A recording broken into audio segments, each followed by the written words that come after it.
11 ساکن دهه مرزی قرغانچه ناحیه جبار رسولوف که در دادگاه ناحیه لیلک قرقیزستان به عبور غیرقانونی مرز ایدار شدند بعد پرداخت تاوان به خانه‌های خود برگشتند.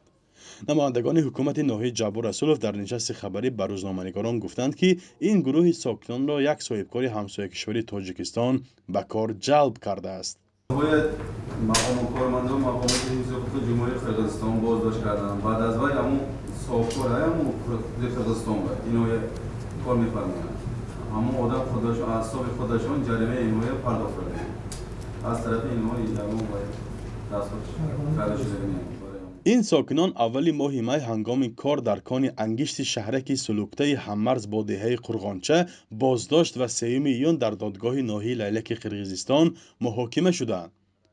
دفتر مطبوعات دادگاه بادکان روز 6 ایون به بخش قرقیزی رادیو آزادی خبر داده بود که شهروندان تاجیکستان به پرداخت 50,000 سامی معادل 7,000 سامانه محکوم شدند.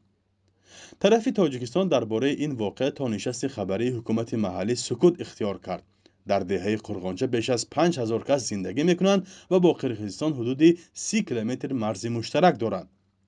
تاجیکستان و قرقیزستان در یک سال آخر و در پی بد شدن این روابط بازداشت و جریمه و حبس شهروندان یکدیگر را بیشتر کردند. چند پیش تاجیکستان 13 شهروند قرقیزستان را آزاد و به کشور همسایه سپرد. آنها نیز به گذشت غیرقانونی از مرز بین دو دولت گناهکار میشدند. تاجیکستان با قرقیزستان 980 کیلومتر مرز دارد که قسمی از آن مشخص و نشانه گذاری نشده است.